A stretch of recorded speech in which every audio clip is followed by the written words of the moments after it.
Tinapay mula sa langit. A daily morning devotion with CRC family.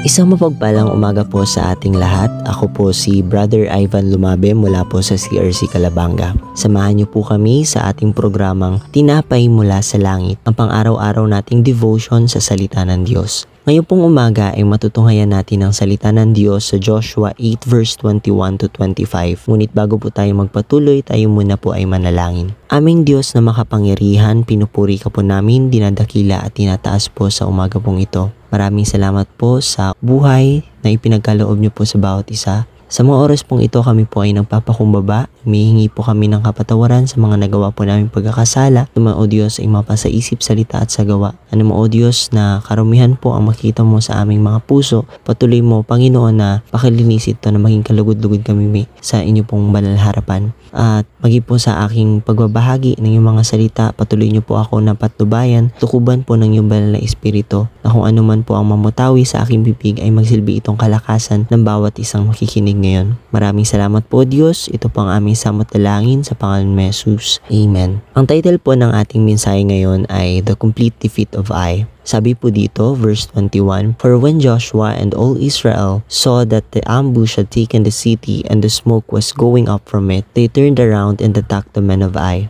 Those in the ambush also came out of the city against them, so that they were caught in the middle, with Israelites on both sides. Israel cut them down, leaving them neither survivors nor fugitives. But they took the king of Ai alive and brought him to Joshua. When Israel had finished killing all the men of Ai in the fields and in the wilderness where they had chased them, and when every one of them had been put to the sword, all the Israelites returned to Ai and killed those who were in it. 12,000 men and women fell that day, all the people of Ai. In the book of Joshua, we see how God gives victory when His people obey. In the recent verses po, we see that in the first battle against Ai, the Israelites were defeated because of hidden sin in the camp, specifically the sin of Achan. Pero matapos nilang sumunod muli sa Diyos, binigyan sila ng bagong plano, at ang planong pong ito ay ang pag-ambush sa kanilang mga kalaban para talunin ng Ai. This passage teaches us that victory comes when we follow God's instructions and trust His timing. For when Joshua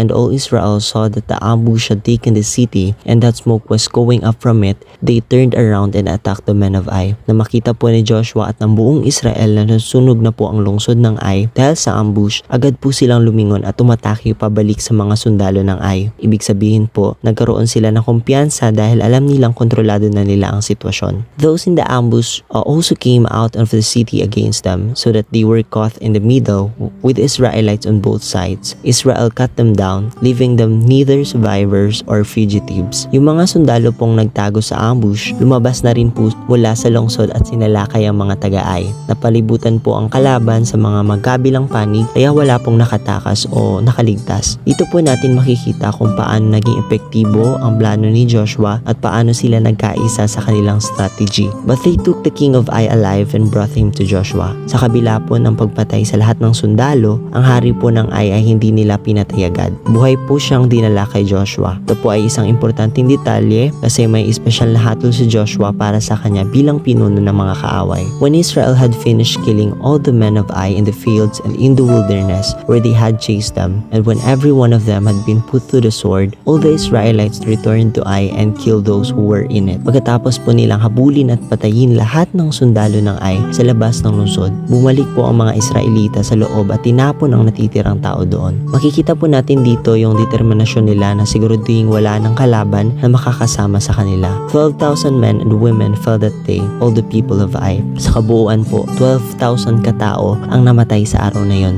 lalaki at babae. Ibig sabihin po, buong lungsod ng Ai ang nalipol bilang paghatol ng Diyos sa kanila. These verses show po how God fulfills His promises when His people follow His instructions completely. From a defeat caused by disobedience, Israel was brought to victory because they corrected their wrongs and trusted God's strategy. The lesson here is clear po. Victory comes when we align our actions with God's will. As Joshua 1 verse 9 says, "Have I not commanded you? Be strong and courageous. Do not be afraid. Do not be discouraged, for the Lord your God will be with you wherever you go." It's a reminder po that God's presence is always with us in every battle. Tayo po ay manalangin. Panginoong Diyos, maraming salamat po sa inyong mga salita sa umaga pong ito. Salamat po sa pagpapala na ang tagumpay ay tunay na nanggagaling sa inyo. Turuan niyo po nawa ang bawat isa na maging masunurin at patuloy na magtiwala sa mga plano ninyo. Puniin niyo po kami ng lakas, tapang at pananampalataya sa bawat laban ng aming mga buhay. Tunay nga po na kayo po ang aming sandigan at ang aming tagumpay. Maraming salamat Panginoon sa mensahe mo po sa nanaabi pong napakinggan sa umaga pong ito. Ito po ang aming samot dalangin sa pangalan ni Jesus. Amen. Maraming salamat po sa inyong pakikibahagi sa ating programa. Lagi po nating pagnilayan ng salita ng Diyos mula sa ating puso dahil lubos ang magiging kaunawaan natin dito. Muli po ninyo kaming samahan bukas sa pagninilay ng kanyang mga salita dito sa programang Tinapay Mula sa Langit. Malayo po ninyong i-share ang video na ito upang kayo rin ay maging pagpapala sa iba. Pagpalain po tayong lahat ng ating Panginoon. Magandang umaga.